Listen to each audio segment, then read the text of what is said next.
Kapopoy, eksakto en punto. Alas 6:02 ng umaga. Humahataw, humahagupit, lumalatay na komentaryo sa Himpapawid. 2x2. Walang takot sa paghimay sa masalimuot na isyu ng bayan. 2x2. Humahataw na mga balita at impormasyon. 2x2. Ating damhin, ating lasapin ang hagupit na 2x2.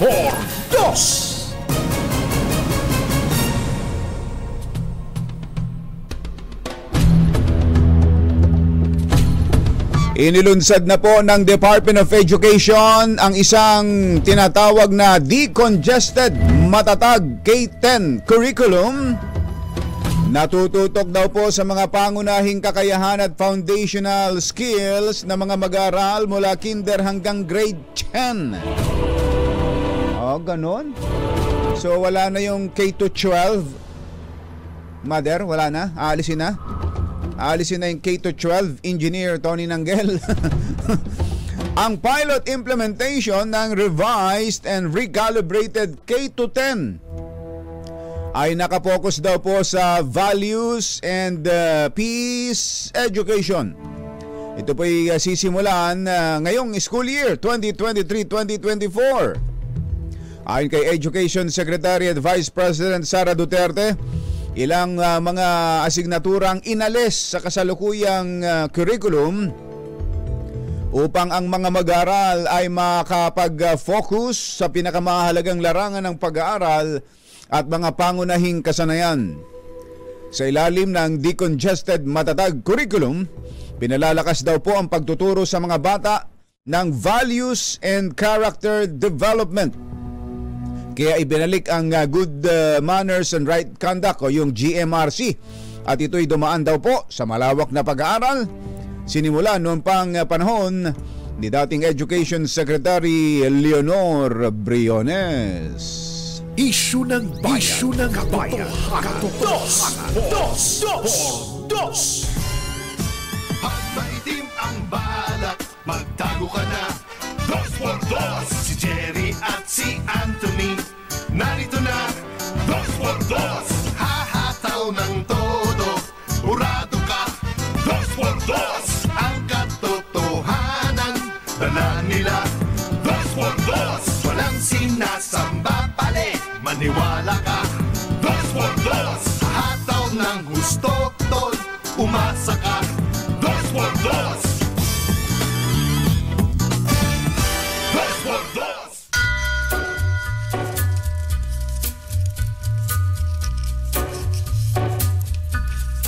Hi. Maganda morning. Lamig. Magandang umaga, bayan! Ito po si Jerry Baha.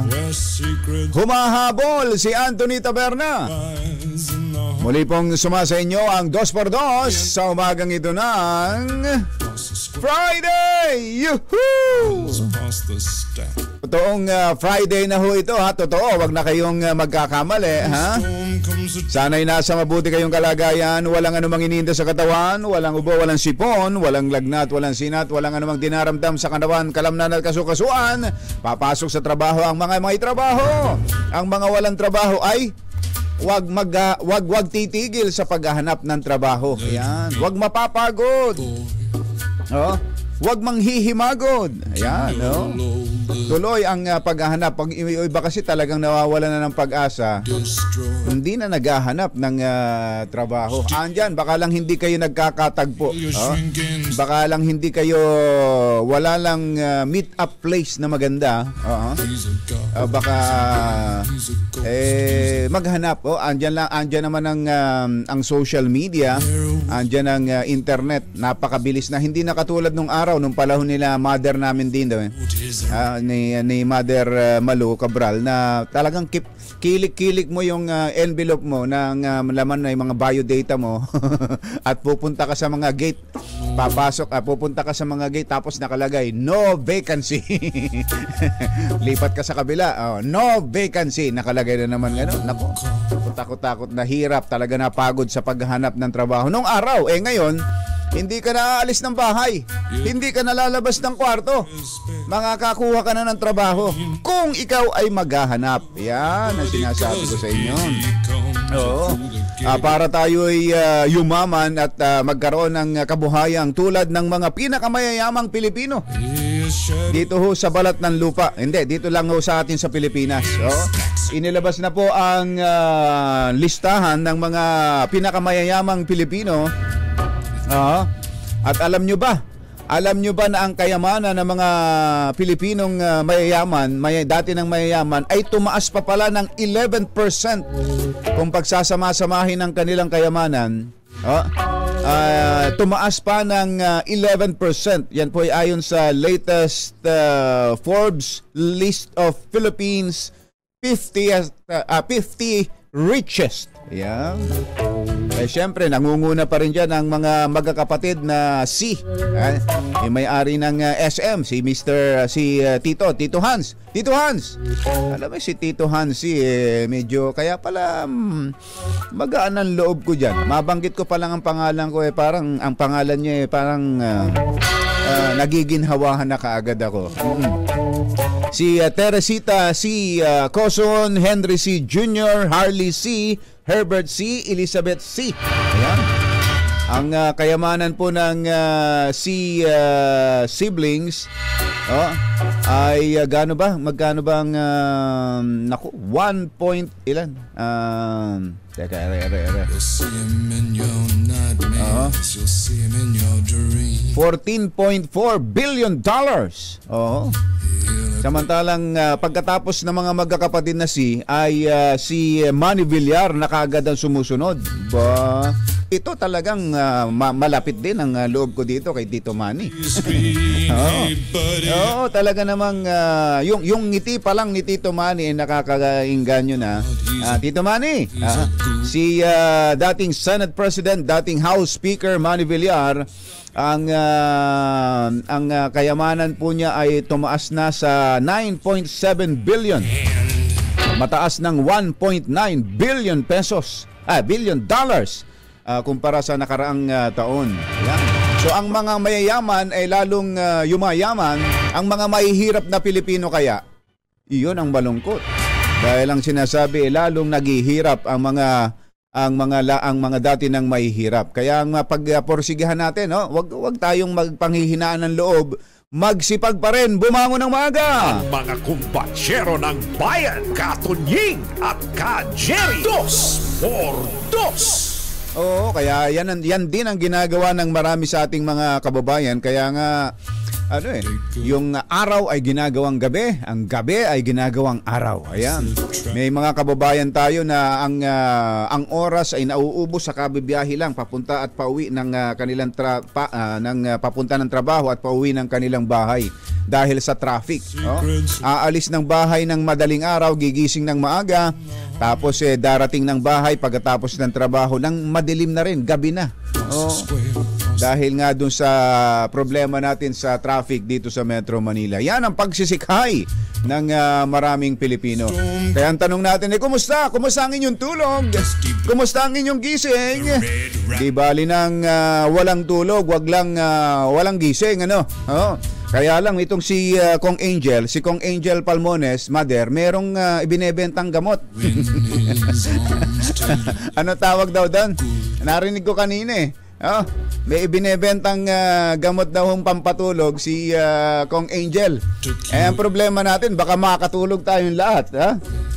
Baka hindi tayo lahat makapasok ng trabaho, walang magprograma dito sa DZRH. Jerry Pa at Anthony Taberna sa 2x2 sa DZRH. Pero mabisa daw, nasubukan na pala ni Kuya Angelo.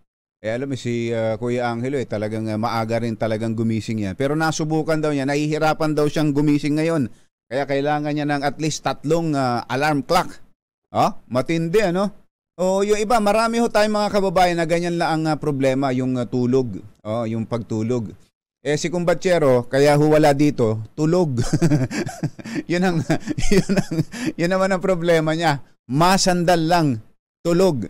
Oo, masa, may sakit na masa, masandal lang tulog. Yun yung magandang sakit, ano? Pero marami tayong mga kababayan, yun ang problema, pagtulog. Isang hindi lang ho dito sa Pilipinas yan, maski sa ibang bansa, problema yan. Problema ng mayaman, problema ng mahirap. Yung mga mayayaman hindi makatulog dahil walang mapaglagyan ng pera, hindi malaman kung saan lalagay. Ang mga mahihirap naman hindi makatulog dahil kumakalam ang tiyan. Ang mga kumbatsero ng bayan, Katunying at Ka-Jerry. 2x2. Oras, Kapopoy, 6:13 na ng umaga, ACS Balita. Susunod na. This time check is brought to you by ACS Manufacturing Corporation. ZRH. Makatotohanan, balitang maaasahan. ACS Balita. Walang makakaligtas, walang makakalampas. Saan magsulok ng kapuluan, Luzon, Visayas hanggang Kamindanawan. Basta't may balita, ipagwagwagan ng sikat na tagapagbalita. ACS Balita. Kasama ang 2x2 tandem Anthony Taberna at Jerry Baha. ACS Balita. Ang programang ito ay hatid sa inyo ng ACS Manufacturing Corporation, ISO Certified, maker of world-class quality Pride detergent. Araw ng Friday, 11 ng Agosto 2023. Narito na po ang ulo ng ating ACS Balita. Estudyante mula sa Philippine Science High School, wagi ng gold medal sa math competition sa South Korea. Caloocan Police nasungkit naman ang 2023 Best Police Station Award. Paglago ng ekonomiya ng bansa bumagal sa ikalawang quarter ng taon. Philippine Coast Guard tinawag namang traidor ang mga Pilipinong kumakampi pa sa China sa kabila ng nangyari sa West Philippine Sea.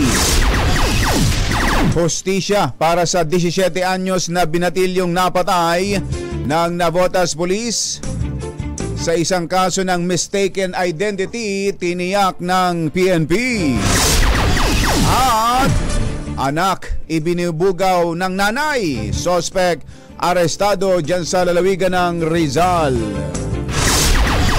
Magandang umaga Luzon, Visayas, Mindanao. Good morning Philippines. Hello world. Sa pangalan po ni Anthony Taberna, ito po si Jerry Baha. At ito ang ACS Balita. 6:19 ang ating oras. Sa detalye ng ating mga balita, puntahan muna natin ang ACS Good News. Isa na namang estudyante mula sa Philippine Science High School Main Campus ang nagpakita ng pambihirang husay sa matematika sa Pandaigdigang Arena. Ito ay makarang makasungkit ng gold medal. Ito hong si Darren Angelo Uy sa final round ng 2023 World Mathematics Invitational na ginanap sa South Korea nitong July 14 to 18. Sa official website ng Philippine Science High School System, bumahan ng pagbati ang sa tagumpay ni Darren at sinabing, Uy! Uy! Darren Angelo Uy! At Husay Pisay Scholar Math Wizard. Good job! Yan. Ilan sa mga bansang lumahok sa nasabing kompetisyon ay Amerika, China, Thailand, Korea, Singapore, Malaysia at Indonesia. Itinanghal naman ang Caloocan Police bilang 2023 Best Police Station sa buong Metro Manila. Ayun, dahil sa mahusay na anti-drugs operations. Pinangunahan ni Metro Manila Council Chairman at San Juan City Mayor Francis Zamora at ng PIDEA NCR ang pagbibigay ng parangal sa Caloocan Police sa Camp Bagong Diwa sa Taguig. Sa liderato ni Colonel Ruben Lacuesta, yung mahigit sa 87 million pesos na halaga ng illegal drugs ang nasamsam ng Caloocan Police mula May ng nakaraang taon hanggang June ng kasalukuyang taon. Pinasalamatan ni Colonel Lacuesta si Mayor Along Malapitan na madali raw pong lapitan sa lahat ng suportang ibinigay nito, hindi lang sa anti-drugs operations campaign ng kapulisan kundi sa iba pang programa. Samantala, bumagal naman sa 4.3% ang paglago ng ekonomiya ng bansa nitong ikalawang quarter ng taon. Ayon sa Philippine Statistics Authority, mababa ang economic growth noong April hanggang June kumpara sa 6.4% noong first quarter ng taon. Mas lalo itong mababa kung ikukumpara sa 7.5% naman sa kaparehong panahon ng nagdaang taon. Alas 6:22 ang ating oras. Buenos dias con todos mga Chabacano. Mata na kamo, gising na. Sa pamilya Baros na umuwi sa kanilang ancestral home dyan sa Zamboanga, nakauwi na ba kayo? Nagising na ba kayo? Tinawag namang traidor ng Philippine Coast Guard ang mga Pinoy na nagtatanggol sa agresibong ugali ng China sa West Philippine Sea. Ayon kay Philippine Coast Guard spokesperson for West Philippine Sea, Commodore J. Tariela, dapat ituring taksil o traidor ang sinumang Pilipino, politiko man o nasa pribadong sektor na kumakampi pa sa China. Bagamat kinikilalaan niya ang freedom of speech, hindi na daw dapat itong gamiting depensa na anyay unpatriotic o kawalang pagmamahal sa bansa at pagiging mouthpiece pa ng China.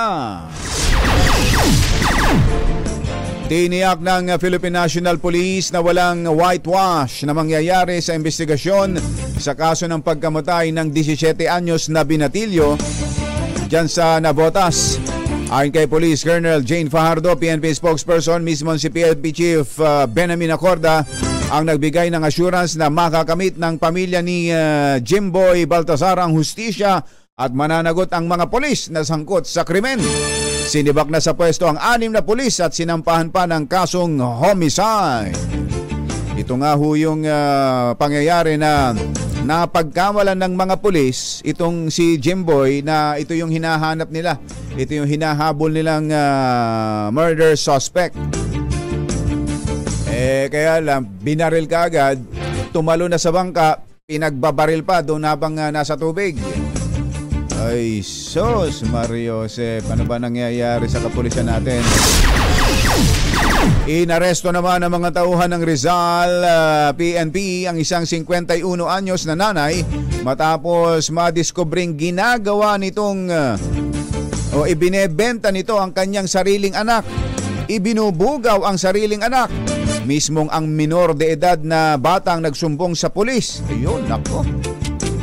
Mario Josep, anong klase kang ina? Ha? Sabi nga ni mother namin dito walang pusong ina. Mismong ang minor de edad na bata ang nagsumbong sa pulis para isumbong ang pambubugaw sa kanya ng kanyang nanay diyan po sa Barangay San Juan, Taytay, Rizal. Batay sa sumbong ng bata, ibinubugaw siya ng ina sa prostitusyon, pornography at sexual exploitation gamit ang internet. Naku po, inang. Ilan taon yung bata, mother? Hindi binanggit. Pero bata, minor de edad. 3 warrant of arrest ang inihain sa suspect noong Miyerkules ng gabi sa kasong qualified trafficking at walang inirekomendang piyansa ang hukuman para sa nanay, para sa walang pusong nanay na ito. Susunod! May balita tayo, may mga follow-up tayo tungkol sa budget.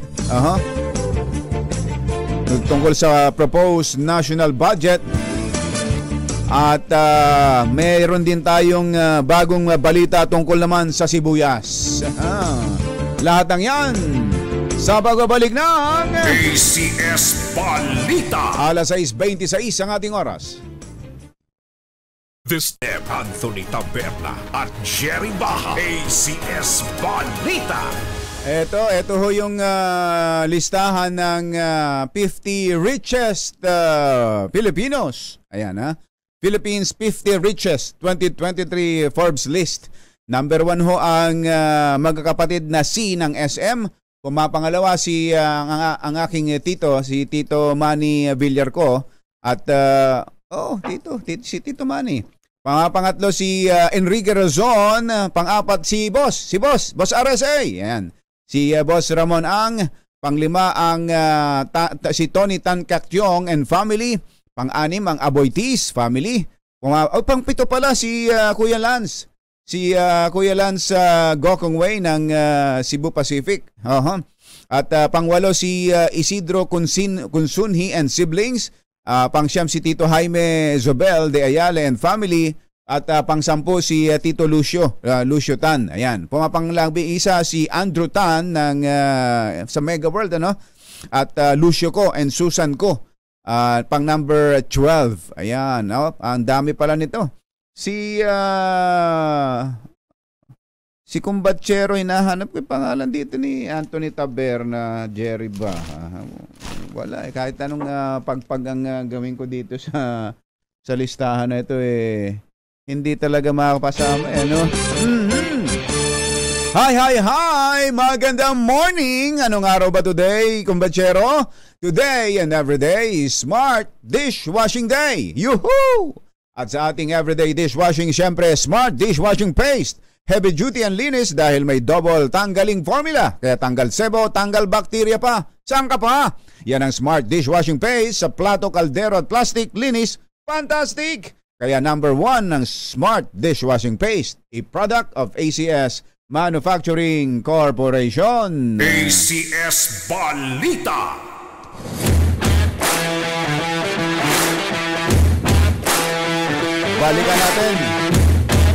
Balikan natin ang istorya tungkol sa 17 anyos na binatilyong napatay ng mga pulis dahil sa mistaken identity.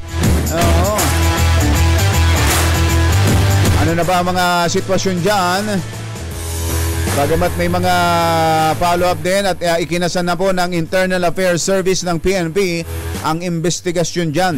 Ayon kay IAS Inspector General Alficar Triambulo, may hanggang unang linggo ng Setyembre ang team para gumawa ng final report at rekomendasyon sa pagkamatay ni Jimboy Baltazar.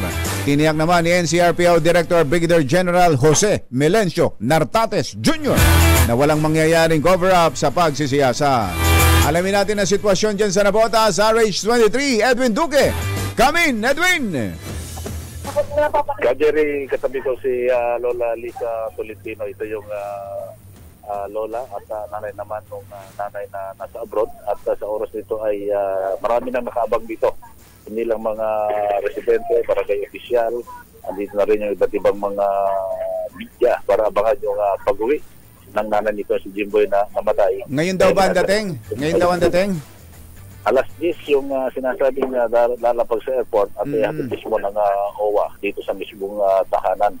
At katabi ko si Lola Lisa. Lola, ano yung masasabi nyo na ngayon ay nung una ay na-problema kanyo kung saan kayo kukuha ng pampalitig at kung paano yung justisya, pero ngayon ay maraming tumulong. Dumating nga dito ang PNP Chief, ang DIG Secretary, at ngayong araw ay nasa uwi yung ano po yung masasabi nyo? Maraming salamat po sa lahat po ng tumulong sa akin. Sa amin po. Kasi sa pagkamatay ng aking apo, hindi na po kami mamumroblema sa lahat-lahat. At saka po nalaman ko na po nang lahat na po ng pumatay ay nakakulong na po. Doon po ako nabuhayan. Kaya maraming salamat po. Yan, si Jerry sa Respondos at ngayon po, uwi na po yung inyong anak, no? At yan, isa sa mga pinoproblema nyo. Ano pong mensahe nyo sa nangyari ito? Maraming salamat din po sa tulong nila at makakauwi na rin po ang aking anak. Okay.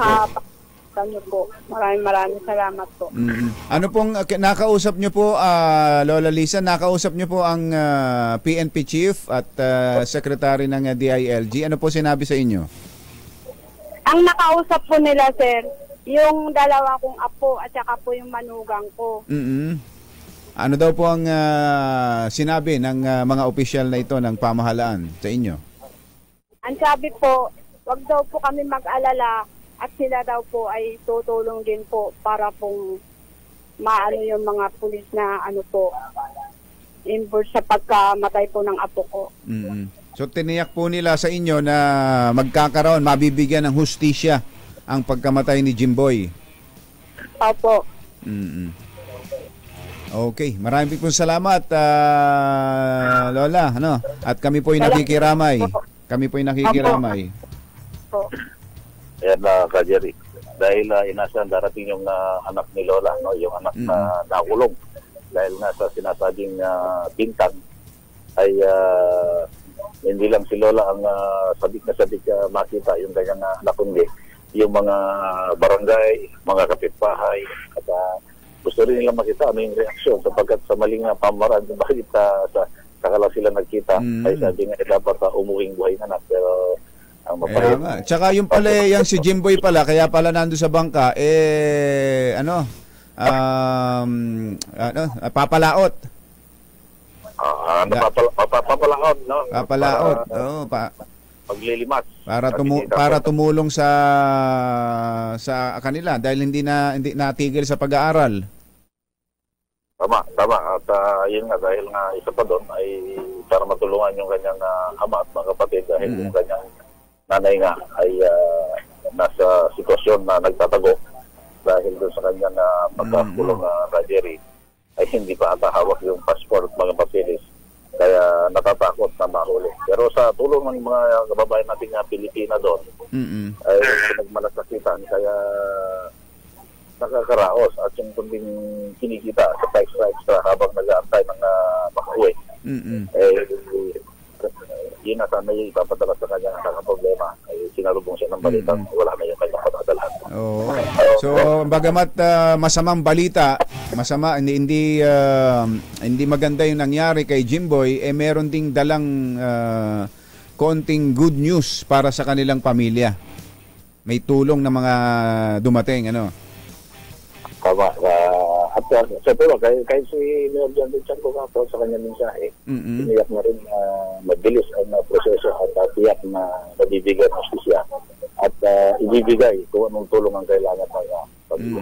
Mabigyan ng tulong yung nanay na isang OFW, maging maayos siguro kung may ayos yung kanyang pagtatrabaho sa Qatar, kung makababalik pa ron. At syempre yung ama at yung mga kapatid na naiwan dyan. Tama ka, Jerry. Ang sabi nga maraming nagnanais na pumalaot sa ibang bansa para sa kinabukasan ng problema. Meron nagiging swerte, meron namang hindi nagiging swerte. At ito nga, yung nangyari dito sa hapon ni Nanay Lisa ay maging yung kanyang anak daw nakaranas ng pait dahil sa kanyang pangarap. Pero ganun pa man, pauwi na at pinagpapasalamat nila yung tulong ng iba't ibang ahensya. At siyempre nagpasalamat sa media na naging daan para makauwi na. Nagbigay ba ng financial na suporta ang PNP? Doon sa nagbigay ba ng financial na may natanggap na ba kayo? Mayroon na po. Mula sa PNP? Sa PNP din po. Lahat po sila nagbigay. Nagbigay din. Ayan. Nakatanggap na si Lola daw kahapon, tinabot ng PNP. Pero nung una, may unang tulong ata na magkano po yung unang patulong na ibibigay sana sa inyo? 50,000 po. Kaya po hindi tinanggap ng mga apo ko. Akala po ng mga apo ko ay bayad. Hindi ganon. Oo. Tiniyak din naman ng PNP na papapanagutin yung mga pulis. May schedule na ba ng libing na Edwin? Kailan po ang libing na inyong anak? Hindi ko po alam kasi po darating pa lang po yung anak ko po ngayon. Alas 6 po ng umaga. Saka pala pag-usapan. Saka po malalaman kung kailan po ang living, sir. Okay. Saan po piliping yung anak nyo? Sa Laloma po ata. Laloma? Opo. Ba't ka Laloma nabutas kayo? Kasi po yun po ang sabi ng ng tumulong din po sa amin. Okay. Caritas po. Ayan, yan na Jerry, no?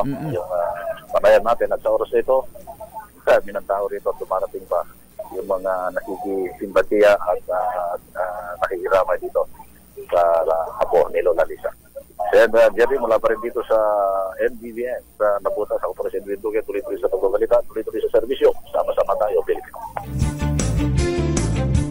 Thank you, RH23, Edwin Duque. Target ng Kongreso na tapusin ang pagtalakay sa paghimay sa 5.7 trillion pambansang budget para sa 2024 sa loob ng 5 linggo. Sa kanyang mensahe sa Development Budget Coordinating Committee, binignandiin ni House Speaker Martin Romualdez na titiyakin ng Kongreso na bawat sentimo ng panukalang budget ay gagastusin ng tama. Tiniyak din ito na magiging bukas sila sa isasagawang deliberasyon at paghihinggan ang boses ng minorya sa Kamara. Alas 6:40 ang ating oras. Nagbabalik pa rin ang ACS Balita. ACS Balita. Sa inyo ng ACS Manufacturing Corporation, ISO Certified, maker ng world-class quality pride detergent. Sa ilan pa nating mga balita, kinasuhan na ang 9 na pulis na inakusahang nanransak ng bahay ng isang retiradong propesora na isang drug suspect sa Imus, Cavite. Ayon kay PNP spokesperson Colonel Jane Fajardo, mismong ang 67 anyos na propesorang si Rebecca Kawili ang nagharap ng kasong robbery laban sa mga pulis. Sabi ng mga pulis, bypass operations ang ikinasa nila sa bahay ni Kawili, pero kasabay ng paghuli sa propesora ay tinangay ng mga ito ang isang gulong at rim ng motorsiklo, pati ang 80,000 piso, laptop at iba pang magagamit. Mahigit 400 dayuhang barko ang naispatan sa West Philippine Sea. Nakaramihan daw po o 85% ay sa China. Ayon kay Western Command Chief Vice Admiral Alberto Carlo, sa Mischief Reef o sa Panganiban Reef lang ay nasa halos 200 ang nagkukumpulang mga Chinese vessels. Balak ng administrasyon ni Pangulong Bongbong Marcos na pumasok sa isang maritime deal sa Vietnam. Ayon kay Marcos, umaasa siyang magkakaroon ng kasunduan ng Pilipinas at Vietnam para palakasin ang maritime cooperation sa West Philippine Sea. Darating na sa bansa ang 4,000 metriko tonelada ng inangkat na puting sibuyas. Ayon sa Direktor ng Bureau of Plant Industry, Glenn Panganiban, inaasahang papasok sa bansa ang imported onions sa susunod na linggo. Pasok naman sa best under a billion list ng Forbes Asia ang 4 na kumpanya sa Pilipinas ngayong taon. Kumikilala ito sa 200 public company sa Asia Pacific na may taunang benta na $10 million pero hindi lalagpas sa 1 billion pesos. Kabilang sa mga kinilala sa bansa ay ang real estate firm na Cityland Development Corporation, DNL Industries, Tantocoled Tantocoled Specialty Retail, SSI Group Inc. at ang Wilcon Depot Inc. Opo, pinili ang mga nasabing kumpanya mula sa 20,000 public companies at pinagbatayan din ang kanilang overall track record. Yun, congratulations! Naghatid sa kabuuan ng ating ACS Balita. Sa pangalan po ni Anthony Taberna, ito po si Jerry Baha. Kasama ang 2x2 tandem Anthony Taberna at Jerry Baha. ACS Balita. Ay, sa mga taga-Taytay Rizal, lakasan na ninyo ang inyong mga radyo at teleradyo. Dahil andyan si Sherwin Alfaro at mamimigay ng limpak-limpak na 1,000 piso sa mga masuswerteng listeners and viewers ng DZRH. Jerry Baha. Kapag Friday, kaya everyday is a Friday sa 2x2 para lagi tayong masigla pag naririnig natin ng Friday. Yun, ibig sabihin na merong malapit na ang ating pahinga, ang ating rest day o rest days. Kaya lang meron talagang mga hanggang Sabado pa ang pasok, pero at least nakikita ninyo yung may nakikita kayong araw ng pahinga. Ayan. Talaga naman kailangan natin ng pahinga, tsaka tulog. Ayun, 'di ba? Sabi nga ni Kuya Angel, ano 'yun, mother? Yung ibinebentang gamot ni ni Kuya Angel. Pero obserbahan ko muna sa iyo, ha. Obserbahan ko muna sa iyo, ha. Magkano daw ba? Ganon. Pinasample. Sample. Baka naman yung sample lang ang mabisa, pero kapag binibili na Ay, tumalab na ba sa'yo? Aba? Talaga ha? Talaga? Endorser ka na rin pala nun ha? Tsaka si Giselle. Aba, maraming magkaka-interest niya. Ano Alan? Ano pangalan? Intra Bio. Di ba pagkain ng baboy yon? Mga hindi. Bio, so parang may ano ba tawag doon? May mga probiotic. Yun, tingnan mo nga naman. Meron na palang endorser dito talaga. Yan ang kailangan natin. Quality sleep kahit maikli lang basta't malalim. Yun ang kailangan natin. Lalo na sa mga kababayan nating nagsisikhay na mabuhay, makaahon sa hirap at maging makasama rin sa 50 richest Filipinos. Tulad ni Tito Manny at ni Kuya Lance. Ayan. Happy birthday, Atty. Freddy Villamor. Tatahi-tahimik ka, birthday mo pala ha. Tsaka si Kuya Mar Magtalas. Ayan, happy birthday. At si Kuya Reynadar ay hindi niya birthday ngayon. Ang nagbe-birthday daw ay si Kapitan Rudy Palma ng Barangay Pag-asa QC, na tao ni Kong Aljo Atayde.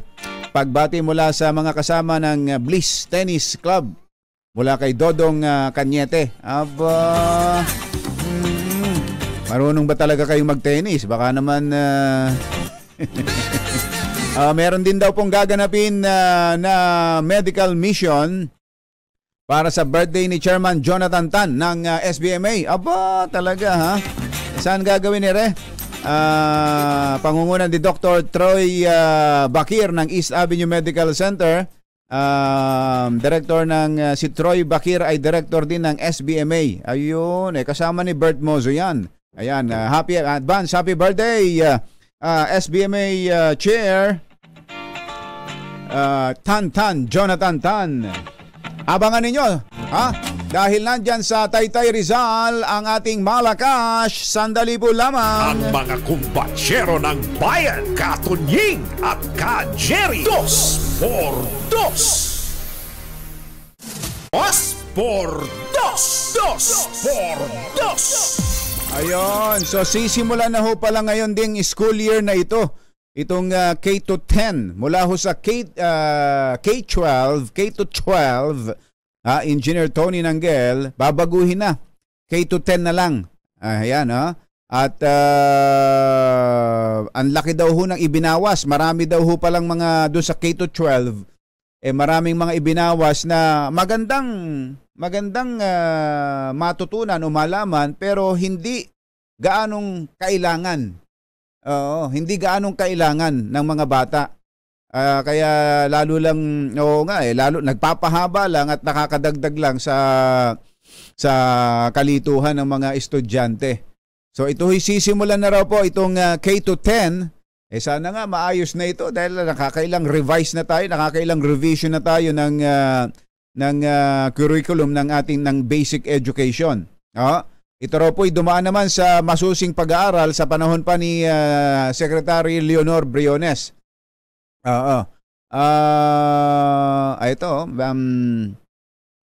Ito raw po ay nakatutok ang K-10 curriculum ay nakatutok daw po sa foundational skills and intensified values and peace education. Ayun, kailangan maisingit ho yung peace education dahil po sa napakalaking confidential and intelligence fund ng Department of Education.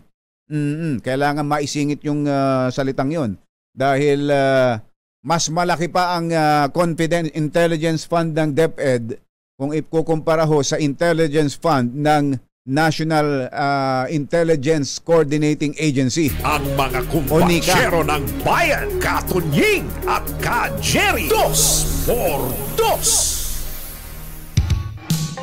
Eto na, pamimigay natin ng limpak-limpak na 1,000 piso.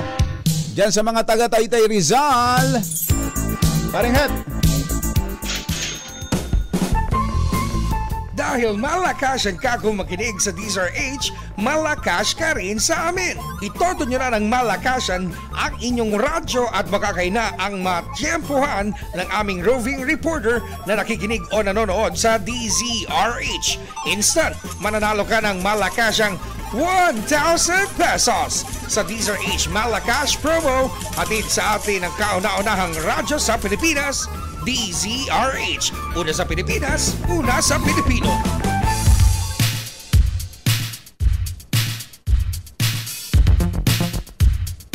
Ay, tanghali na, gising na. Sa mga taga Taytay Rizal, andyan ang Santa Claus. Andyan ang Santa Claus na namimigay ng kwarta sa mga nakikinig at nanonood sa DZRH. Channel 6, Sherwin Alvaro. Come in, Sherwin! Jerry, magandang umaga. Dito nga sa Barrio Dolores, dito sa San Juan, Barrio Dolores sa Taytay Rizal.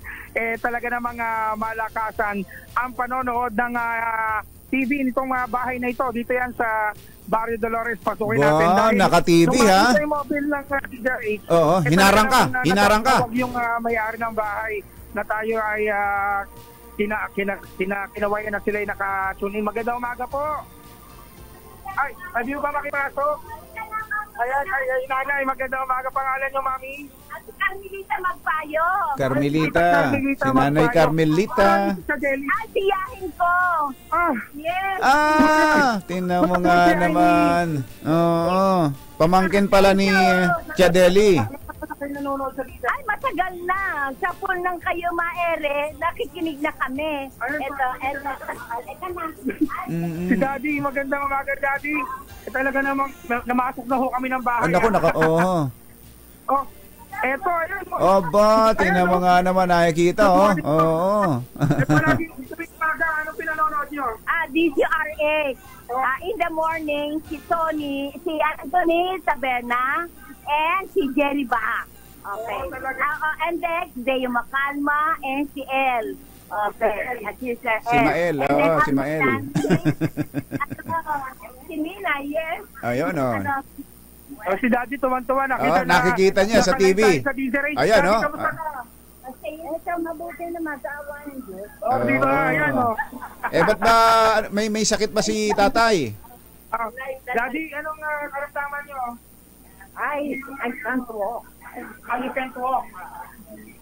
Ano na siya, spine patient. Okay. Ayun, naku, parang nanay ko pala nung araw. Ang nanay ko ay spine patient din. Pero anong cable? Ilang taon na? 82. 82. Ayan, Aba, kabeberde lang yata. Tignan mo, ang pogi-pogi ni Daddy nung araw. Uy, ayan, artistahin Hanggang ngayon, pogi-pogi. Ayan, ayan siya.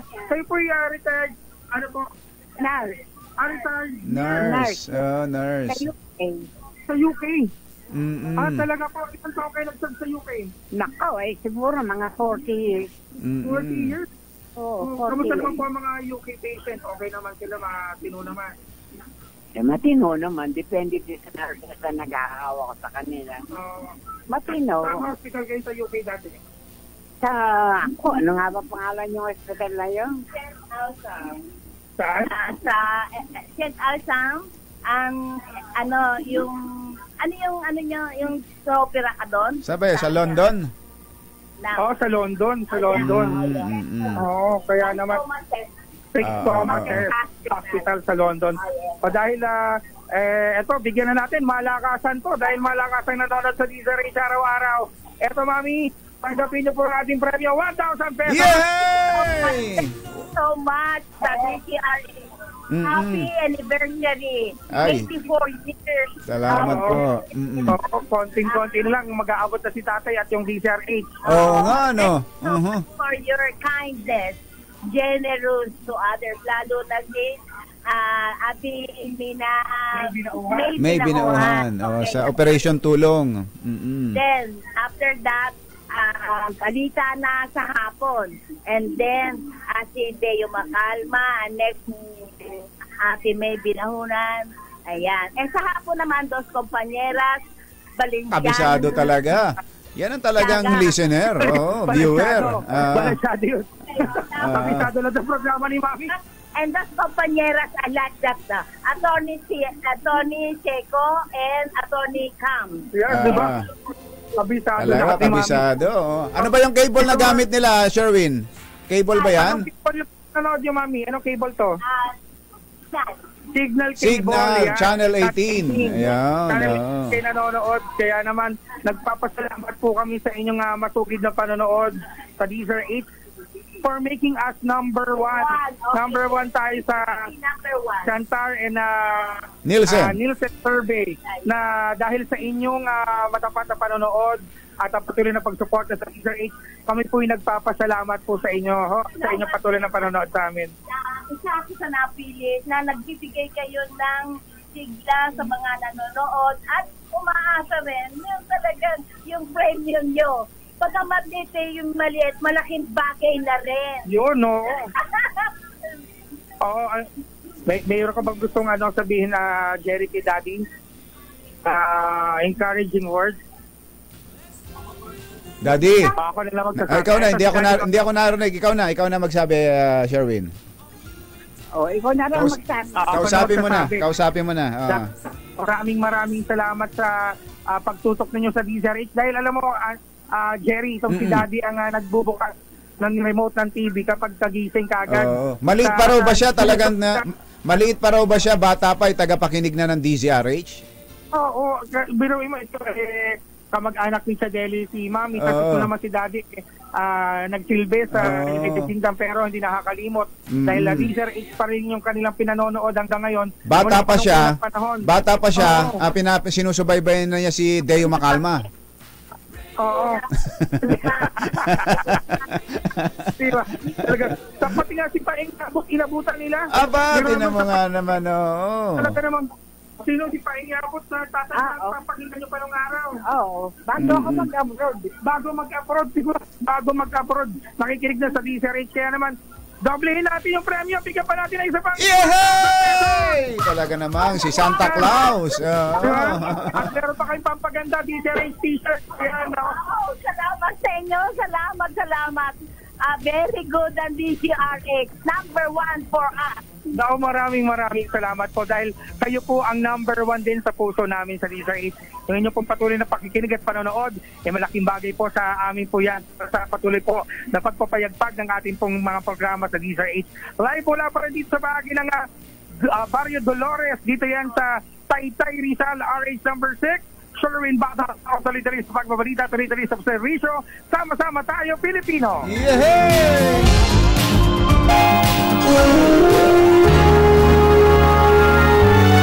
Kauna-unahan sa Pilipinas. NBC Manila Broadcasting Company.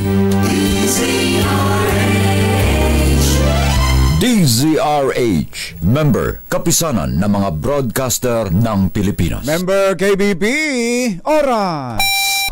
Kapopoy, 7:07 na. Balitang bagong-bago, balitang dapat alam mo, balitang magdadagdag ng talino dahil bagong impormasyon, makibalita, unang-una sa DZRH. Pangunahing balita kasama ang 2x2 tandem nina Anthony Taberna at Jerry Baha. Araw ng Friday, 11 ng Agosto 2023. Narito na po ang ulo ng ating mga pangunahing balita. Decongested matatag K-10 curriculum inilunsad ng Department of Education.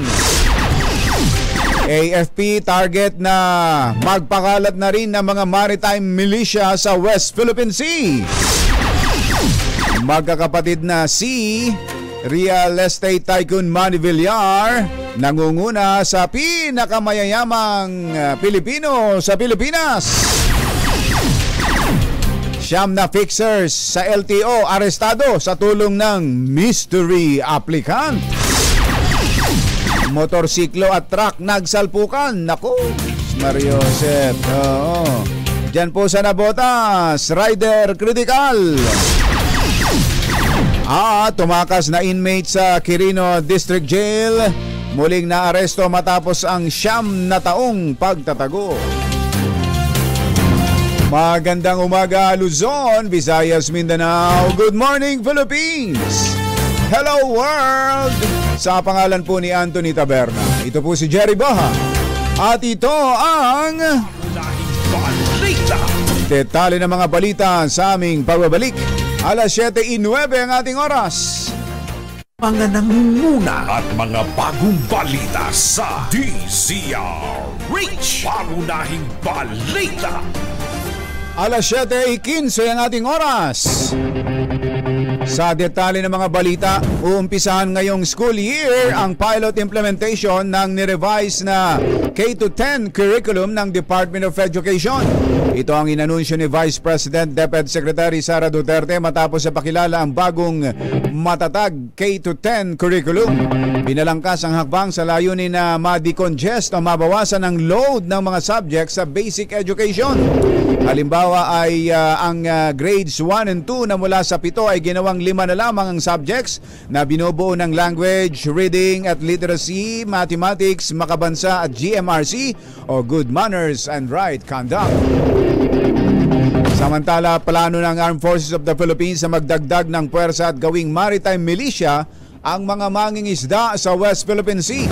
Ayon kay AFP Chief of Staff General Romeo Browner, ang milisya ay kukunin mula sa reserbang pwersa ng AFP at posibleng kasama na rito ang mga mangingisda para madagdagan ang kakayahan ng militar sa pagpapatrolya sa West Philippine Sea. Ginawa ni Browner ang pahayag ng magtungo ito sa AFP Western Command Headquarters sa Palawan kahapon. Paliwanag ng AFP Chief, ang deployment ng maritime militias ay bahagi ng plano ng AFP, bahagi ng Reserve Force Development. Pinakamayaman pa rin sa Pilipinas ang magkakapatid na si ang mga tagapagmana ng yumaong retail tycoon na si Henry C. Batay ito sa inilabas na listahan ng top 10 wealthiest in the Philippines 2023 ng Forbes magazine. Nakasaad sa Forbes list na mahigit sa 14 na bilyong dolyar ang yaman ng magkakapatid na C ng SM Group, habang $9.7 billion naman ang net worth ng real estate tycoon na si Manny Villar. Pangatlo naman sa pinakamayaman sa Pilipinas ang logistics magnate na si Enrique Razon na may $8.1 billion na net worth.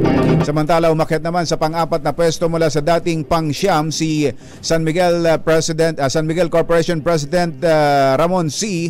o Ramon Ang na may $3.4 billion, habang panglima si Tony Tan Cactiong ng Jollibee Food Corporations na dati pang-7 at may net worth ngayon na $3.2 billion. Pasok din sa top 10 ang mga sumusunod na mga bilyonaryo sa bansa. Aboitiz family, $3.1 billion. Lance Gokong Wei and siblings, $3 billion. Isidro Consuni and siblings, $2.9 billion. Jaime Zobel de Ayala, $2.8 billion. Lucio Tan, $2.6 billion. Jerry Baha, hindi po kasama. Siyam na fixers ang inaresto ng pinagsanib na pwersa ng Land Transportation Office at Philippine National Police sa Novaliches District Office. Ang dineploy na mystery applicant ni LTO Chief Vigor Mendoza ang nakatuklas sa modus ng siyam na fixers na nagresulta sa pagkakaaresto sa mga ito. Inamin ng mga suspect na mayroon silang koneksyon sa loob ng LTO. Ayun. Kaya nailulusot nila ang non-appearance applications para sa driver's license. Non-appearance. Non-appearance, magkakaroon ng driver's license. Ayun, nako. Sino ang connect sa loob? 'Yun ang mas matindi. ASEC Vigor Mendoza, 'yun ang dapat na binitbit at ginawang testigo itong siyam na fixers. Kritikal ang isang lalaki makaraang sumalpok ang minamanehong motor sa 14-wheeler truck sa Navotas City. Si John Brian Augusto, LPG delivery driver, ang nagtamo ng sugat sa ulo at katawan. Ayon sa tricycle driver na si Martin Aquino, magkasabay sila ni Agustilio habang binabaybay ang Lapu-Lapu Avenue. Pagdating sa intersection, sinabi ni Aquino na huminto siya pero nagtuloy-tuloy itong si Agustilio. Na tiyempo namang may kumakaliwang trailer truck kaya sumalpok ito. Ayun. Dagdag pa ni Aquino, may amoy alak ang biktima at maaaring nagmamadali ito kaya hindi na huminto sa intersection sa pagkakaalang hindi siya mahagip ng truck. Ayan, basta't sa intersection, basta't kanto, basta't intersection, magminor. Ayan, Kung kayang tumigil, tumigil muna. Tingnan nyo yung nangyari doon sa Gruet Street, corner Wilson. Yung SUV tsaka motor. Angkas yun, di ba? Angkas. Pareho sila. Yung SUV hindi nagminor sa intersection. Yung motor hindi rin nagminor. Ay sus, Mario Joseph. Ayan, tingnan nyo. Pinapakita natin ngayon sa DZRH Television. Ulitin nga natin. Ayan, tingnan nyo. Ayun. Pareho. Mario Joseph. Basta't intersection, stop. Balikulungan naman ng isang preso matapos ang 9 na taong pagtatago sa Kalinga. Si Reminad Santos Cabe ay naharap sa kasong carnapping at robbery. Ay tumakas sa Cabarugis District City Jail at District Jail at nagtago sa isang remote barangay. Nasa kote si Cabe noong Agosto 7 matapos makatanggap ng impormasyon ang Rizal Municipal Police Station mula sa isang concerned citizen na ito'y nagtatago doon. Sa bisa ng memorandum na ipinalabas ng Jail Senior Superintendent Amelia Rayando ng BJMP Region 2, muling naibalik sa kulungan si Cabe. Susunod! Sino itong sikat na aktres na aktibo? Aktibo naman sa paggawa ng teleserye pero pasaway pa rin. Lagi raw nagmamadaling umuwi. Gustong laging umuwi. Bakit? Baka naman minsan magpapaalam yan, iihi lang pero uwihi pala ang gagawin. Sino yan? At may follow-up din tayo dun sa engineer na chinap-chap dyan sa Bacor, Cavite. Lahat ng yan sa pagpapatuloy na Pangunahing Balita. Alas 7:21 ang ating oras. This time check is brought to you by Muna at mga bagong balita sa DZRH. Pangunahing Balita. Alamin muna natin ang follow-up dyan sa engineer na chinap-chap. Yung nang chap-chap sa kanya kainuman, kasama niya sa bahay. Yan ho sa Bacor, Cavite. RH27, Noche Kakas. Kami, Noche! Naputol ang linya ni Noche. Mga nangunguna at mga bagong balita sa DZRH. Pangunahing Balita. Sa ilan pa nating mga balita, nagbabala ang Employers Confederation of the Philippines o ECOP na babagsak ang ekonomiya ng bansa sa oras na ituloy ang binabanggit na i-boycott o pag-boycott ng mga produktong gawa ng China. Sa panayam ng DZRH, sinabi ni ECOP President Sergio Luis Ortiz na Pilipinas lang ang iinda o ang masasaktan sa hakbang dahil pinakamalaking trading partner natin ang Beijing. Sinabi ni Ortiz na walang epekto sa dambuhalang China sakali mang gawin itong pahayag na ito, itong suggestion na ito ni Senate President Juan Miguel Zubiri. Okay naman daw takutin ng China pero baka hindi ito kayang panindigan ng bansa kaya dapat ay hinay-hinay lang tayo. Nakakatakot. Tinatagalan mo ng option yung kabila, nauubos din yung option mo pagka nagkaroon ng ganyan. So, medyo hinay-hinay.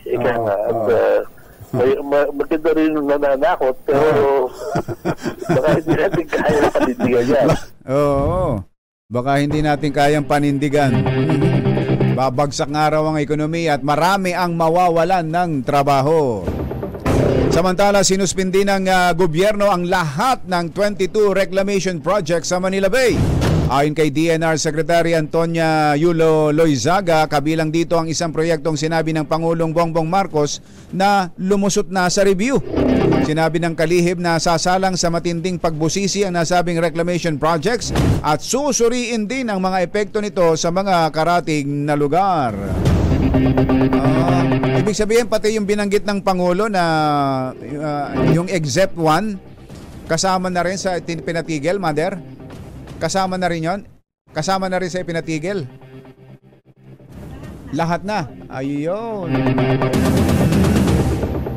Nasukol ng Interagency Council for Traffic ang isang tanod sa Pasay matapos na idaan sa EDSA Carousel ang kanyang tricycle. Ang tricycle ng barangay. Ayon sa IAC, 3 ang sakay ng tanod sa tricycle na wala ring kaukulang rehistro o papeles. Aba, tingnan mo nga naman. Ganito kami sa barangay. Iginit ng driver na siya ay opisyal ng barangay. At opisyal daw na sasakyan ng barangay. Ang kanyang minamaneho, may tatak nga daw itong may tatak ngang tricycle. Pero nanindigan po ang IAC na public utility bus at emergency vehicles lang ng gobyerno ang pwedeng dumaan sa EDSA Carousel. Naharap sa patong-patong na kaso ang hindi na pinangalan ng tanod habang inimpound naman ang tricycle ng barangay. Talaga naman, ano? Yan ang problema sa atin minsan, ano? Pag nabigyan ng posisyon talaga, feeling entitled. Feeling entitled kagad lahat. Pero ano nasabi? Siya daw ay opisyal ng barangay at yung kanyang dala ay official vehicle ng barangay. May tatak nga daw yun. Kaya idinaan niya ang idinaan niya sa bus carousel ang kanyang tricycle, ang tricycle ng barangay. Yun. Official kang may kaso ngayon. Talaga naman. Eto na si Noche Cacas. Balikan natin ang follow-up do sa engineer na chinap-chap dyan sa Bacoor, Cavite. RH27 Noche Cacas. Kami Noche! Gateri, natudto natin ngayon itong bahay ng chap-chap engineer na si Napoleon Fernandez dito sa Progressive 7, San Nicolas 2 sa Bacoor City, Cavite. Mga aso na lang, Jerry, ang nakikita natin ngayon at tila hinahanap yung kanilang amo. Yan mismo ba nangyari yung pagpatay?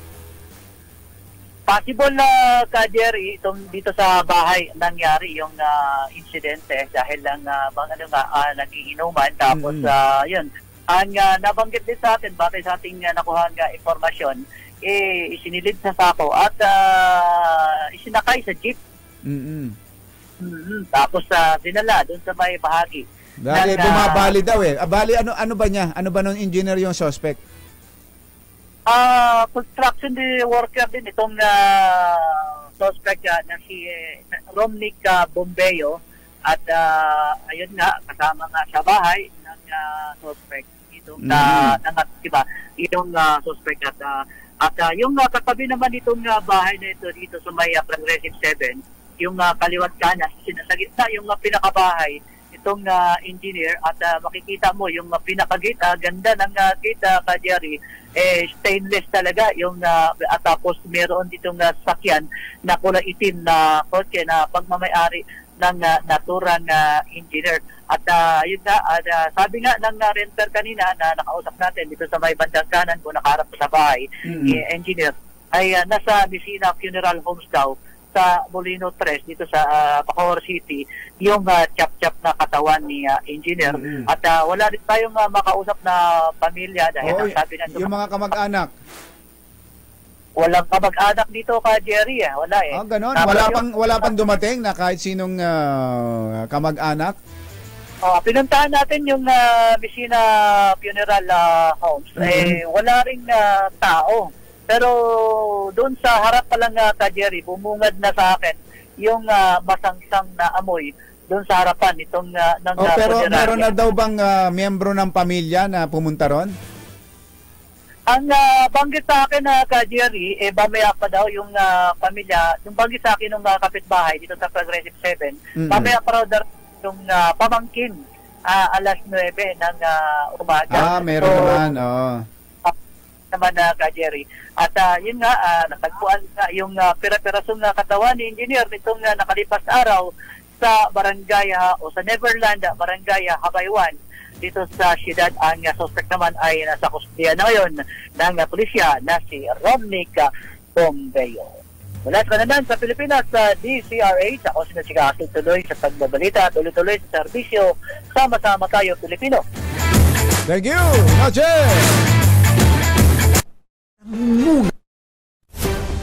Mga nangunguna at mga bagong balita sa DCRH. Pangunahing balita. 7:34.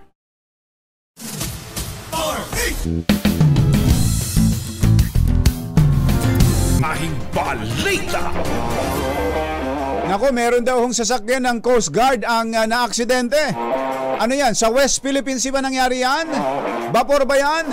RH29, Boy Gonzales. Come in, boy! Isang Hilux to. Hilux? Akala ko naman. Akala ko sa West Philippine Sea yan eh. Wala, tumagilid dito sa 43. Nabuwal. Ano nangyari? Tumagilid sa pasalpukan to ng van ng kulay itim. Aksidente. Galing dito sa 25th Street. Papalabas ng sasakyan na natanggapan ng Coast Guard itong yung pick-up. Itong sasakyan na pick-up na Hilux. Wasak yung mismong harapan ng sasakyan na apat yung sinasabing nasaktan dito sa aksidente. Yung pinamedical na rin yung driver ng isang kulay itim na van. May plate number na... Yun yung nakabundol. Yun yung nakabundol, yung van. Yung nasa... Ang lakas Ang lakas Bumaligtad yung pick-up. Saan nangyari? Ng 25th Street sa Port area. Malapit lamang itong sasakyan ng Philippine Coast Guard. Galing sa mismo tanggapan nila. Dito lang sa ilang metro lamang ang layo ng tanggapan. Dito galing yung sasakyan ng Coast Guard na magkaroon ng aksidente dito sa mismong Port Street at tumagilid nga, sumalpok sa kanto ng dalawang sasakyan. Dumating na rin yung mga tauhan ng Manila District Traffic Enforcement Unit ng MPD, Jerry. At si Sargento Sanchez, alamin ko lang, ano oras po nangyari? 5:45. 5:45 lang po ang nasugatan. Hindi ko lang pero 5 na may. Might lang isa. Sa pasahero ng Coast Guard. Pero yung driver nitong van, hindi po nasaktan. Pero pinamedical. Okay, yan si Sargento Sanchez ng Manila District Traffic Enforcement Unit. Yan yung mabuti na lang might lang sugat, Jerry, dito sa nangyaring aksidente. Salpukan ng dalawang sakyan at tumagilid itong sasakyan ng Philippine Coast Guard. Mula sa kauna-una sa Pilipinas, si Archito, si Boy Gonzales, tuloy-tuloy sa pagbabalita, tuloy-tuloy sa serbisyo. Sama-sama tayo, Pilipino. Thank you, boy! Pangunahing balita!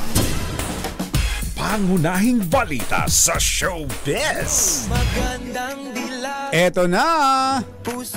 Ang inabangan ni General Buggy De Leon. General Buggy De Leon.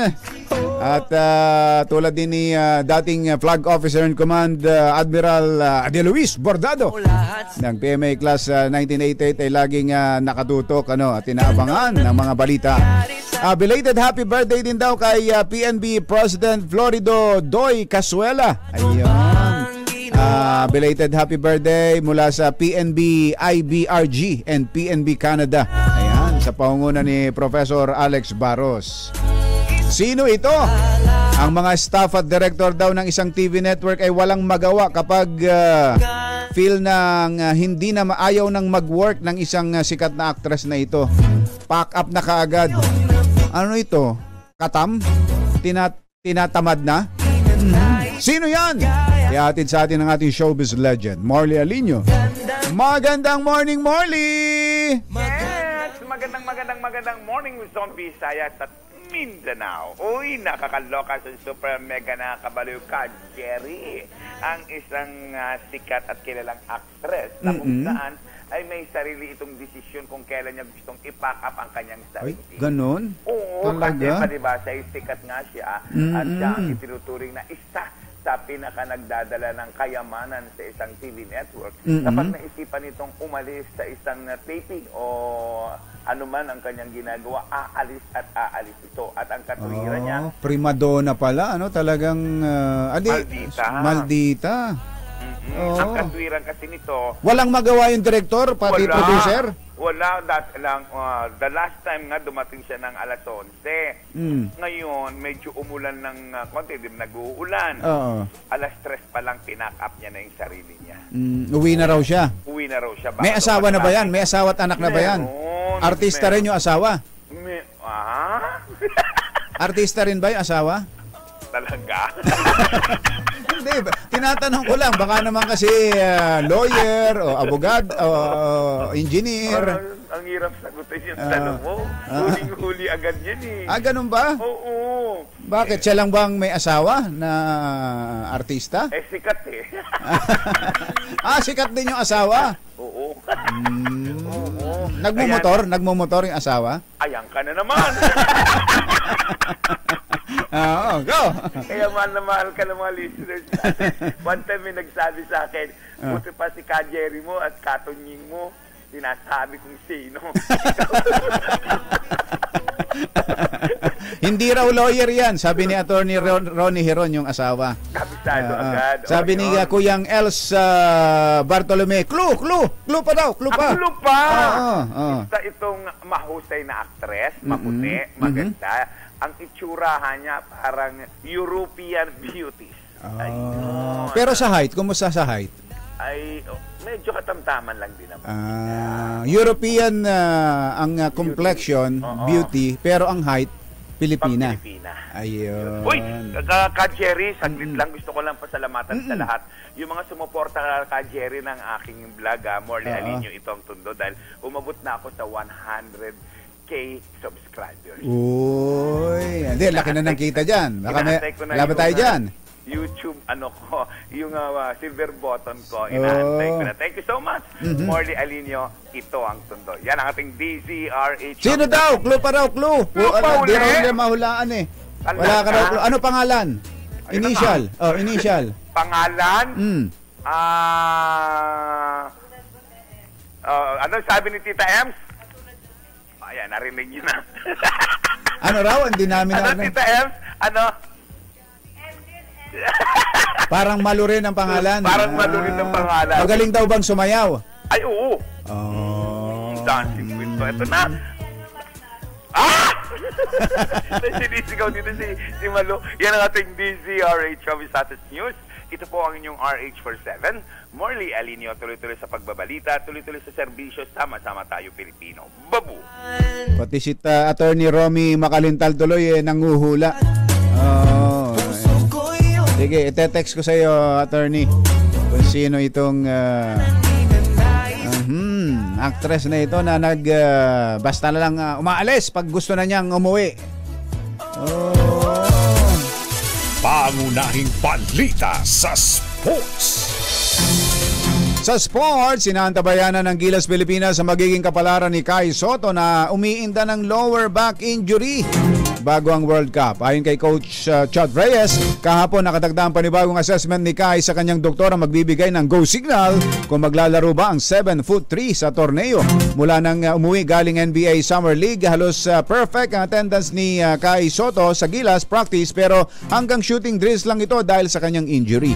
Nauna pang makapag-practice sa team ang NBA star na si Jordan Clarkson, nakalalapag lang sa Maynila nitong nakarang araw. Pangunahing balita sa kalusugan. Mahilig ka ba sa soda o sa iba pang matatamis na inumin tulad ng mga debote o soft drinks?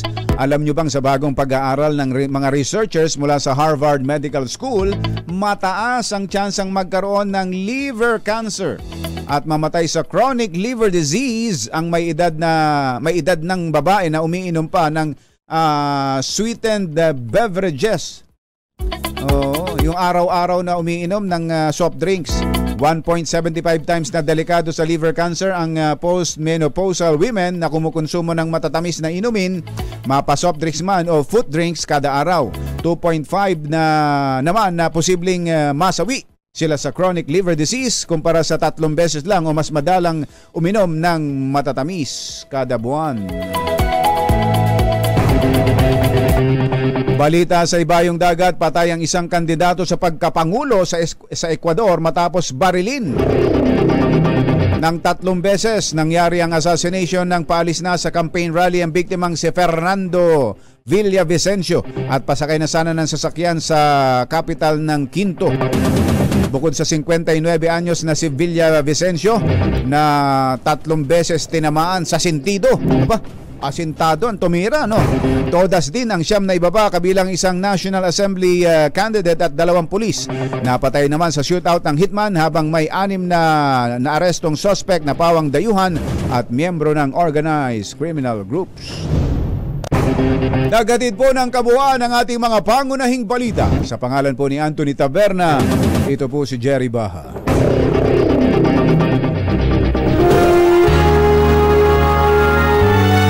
Kauna-unahan sa Pilipinas. NBC Manila Broadcasting Company. DZRH. Member, kapisanan ng mga broadcaster ng Pilipinas. Member KBP. Oras. Kapopoy. 12 minuto na lang, alas 8 na. Alawang to. Kaya kung maitim ang balak, magtago ka na. Anthony Taberna, Jerry Baha. 2 por 2. 2 por 2. Ako, ang dami ring nakahula. Ang dami ring nakahula. Doon sa iba naman humihingi pa ng clue. Ayun na nga ang clue. M daw ang simula, mama. Mama at ang asawa, tama ka, Kuyang Els Bartolomeu. Guwapo. Guwapo at rider. Nagmumotor din na parang si General Red Maranan. 9 na minuto na lang, alas 8 na. General Red Maranan, ang PIO Chief ng PNP. Magandang morning, sir. Magandang umaga ka, Jerry, at sa lahat ng mga tagapakinig. General, unahin natin dun sa nangyari dyan sa Bicol. Ano ba talaga para maging malinaw din sa lahat ng mamamahayag sa buong Pilipinas? Ano bang policy natin sa blatter? Hindi na ba talaga pwede itong tingnan ng mga reporter?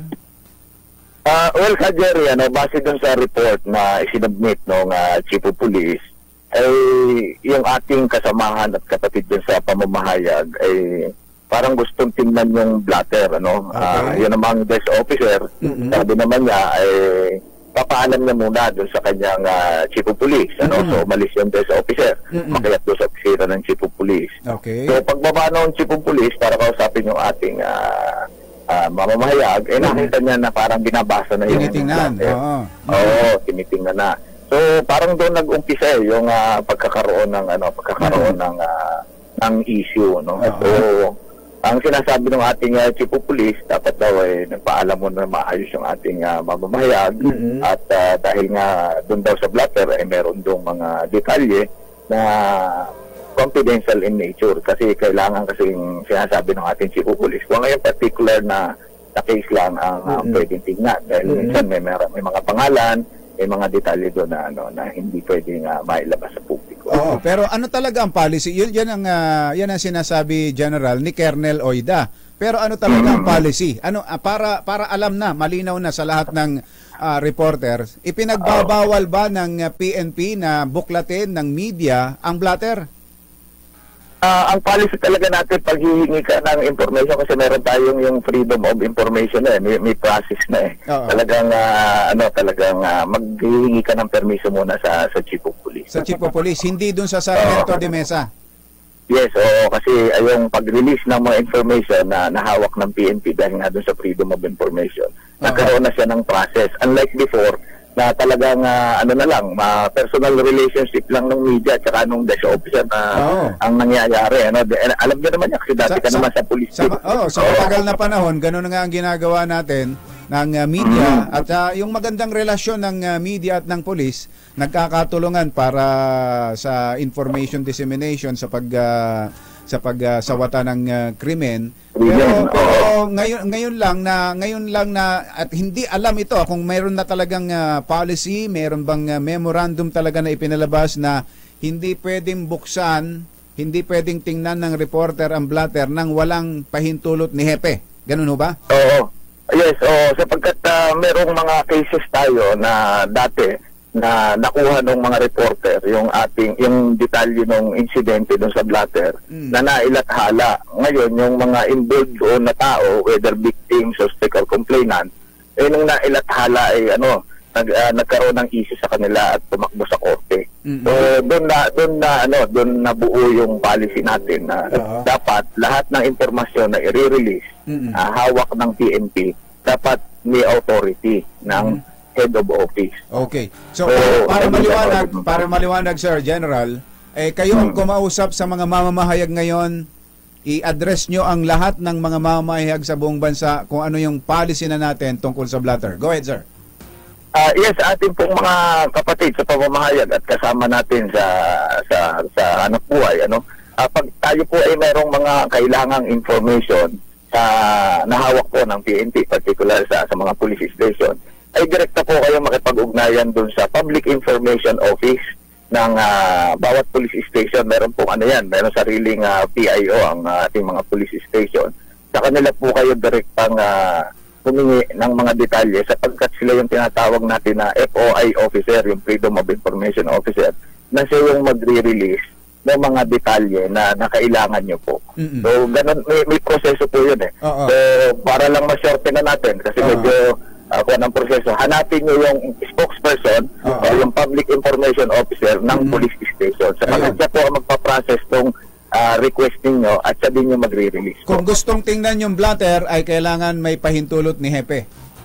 Yan, opo, at ni hepe ang blatter po. Sapagkat for example, may blatter din tayong isa, yung pink blatter. Yan naman yung sa mga kababaihan at sa mga kabataan. Yan ay rin, confidential din yun. So, kaya kailangan dadaan talaga dun sa process. Okay. Hindi pwedeng ang magpapahintulot lang yung Sargento de Mesa. Ano ba pumayag yung Sargento de Mesa? Hindi, sapagkat hindi siya yung Freedom of Information Officer natin. Hindi siya yung nagpa-process. Ngayon lang na-cascade yan, General. Hindi na ipapabatid na meron na palang ganyang policy sa PNP.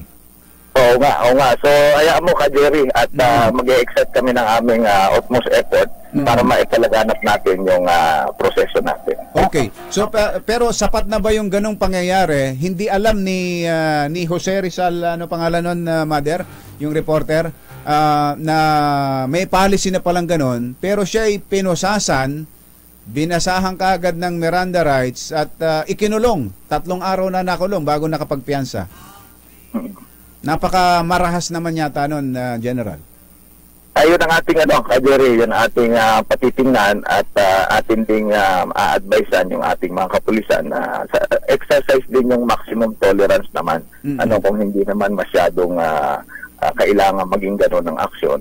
Nevertheless, kakausapin natin yung ating mga kapulisan sapagkat alam mo yung ating mga kapatid sa pamamahayag, yan ay katuwang natin katuwang natin sa pagpapalaganap ng katotohanan at most often than not sila yung nagpo-provide sa atin ng mga information na mag-uumpisahan ng ating mga police operation. At yun nga kaya, lalo na ikaw, Sir General, nakikita ko, napakalapit mo sa media, pati si General Benji Acorda at ibang mga kasamahan nyo pa yan. Kaya nakakagulat na may ganitong pangyayari na dahil lang sa police blatter, pinusasan, minagshot, at saka ikinulong na parang isang rape at robbery murder suspect yung media man, sir.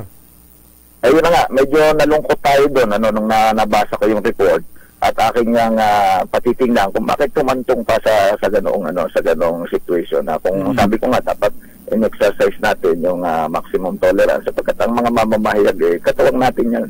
Yun nga ang aking pinaliliwanag doon sa Chief of Police.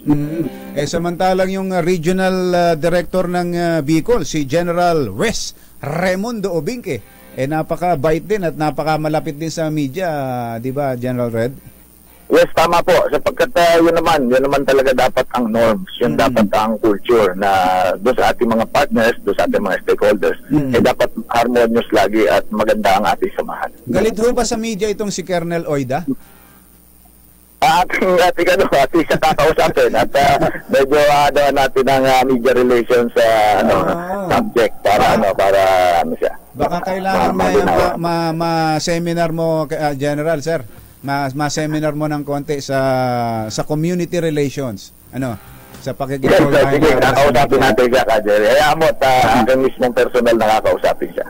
Okay, dito pa, sir, sa nangyaring sunod-sunod na pangyayari na pulis na binarel ang kanyang kapwa pulis sa Taguig, mga pulis na nabarel ay minor de edad na hindi naman yung suspect, at mga dyan sa Navotas, at mga pulis na nang raid sa isang bahay pero positive talaga sa droga, pero nanangay naman ng mga gamit do sa loob ng bahay, at ngayon sila pa ang may kaso. Ano hong sentimiento ng liderato ng kapulisan sa sunod-sunod na pangyayaring ito?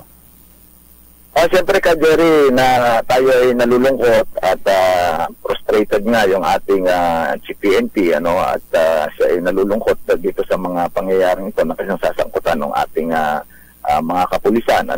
Subalit patuloy pa rin naman naninindigan ng ating pambansang pulisya sa pangunguna ng ating Chief PNP, General Acorda, na hindi natin kukonsintihin lahat ng mga pulis na nagkakamali o gumagawa ng pagkakamali, whether it is sinasadya o hindi, lalong-lalo na yung nang-aabuso at nagmamalabi sa kanyang tungkulin. Lahat po ng mga pulis na nasasangkot dito sa magkasunod na incidenting ito ay napailan na natin ng kaukulang demanda, kriminal at administratibo. At yan naman po ang sinasabi ng ating pambansang pulisya. Kailanman ay hindi natin kukonsintihin ang mga maling gawain ng ating mga kapulisan. Sabi ko nga, whether ito sinasadya or hindi sinasadya, ay lalapatan natin ng karampatang parusa pagkatapos ng isang masusi, mabilis at patas na investigasyon. Well said, sir. Maraming salamat po. Yes, maraming salamat, Jerry. Mabuhay ka. General Red Maranan, Chief PNP, PIO, Public Information Office. Jerry Baha at Anthony Taberna sa 2x2 sa DZRH. Talaga, Mother? Sinita ka pa ni Colonel Oida? Saan mo daw nakuha yung personal number niya? Talaga may problema yata si Colonel Oida talaga, Colonel Oida! Sumalang ka nga muna sa dyan mismo, General West Raimundo Obinque, ang Regional Director ng Bicol. Pakitawag mo nga yan at paisailalim mo sa 6 na buwang seminar sa community relations. Kapartner po ng pulis ang media sa pagpapalaganap ng impormasyon at para matsugpo ang kriminalidad sa bansa. Para posasan mo kaagad, i-mugshot mo at ikulong mo. Matindi. Mukhang may galit talaga sa media itong si Colonel Oida. Bahala na sa'yo si General Red Maranan at si PNP Chief Benji Acorda. Magtulungan tayo. PNP at media, magtulungan tayo para sa pagkakaroon ng mas maayos, mas payapang Pilipinas. Ito po si Jerry Baha sa pangalan ni Anthony Taberna. Hanggang sa susunod na hambalos at hagupit ng 2x2. Damdaming Bayan, susunod na. Bye! Happy weekend! Someday you wish upon a star.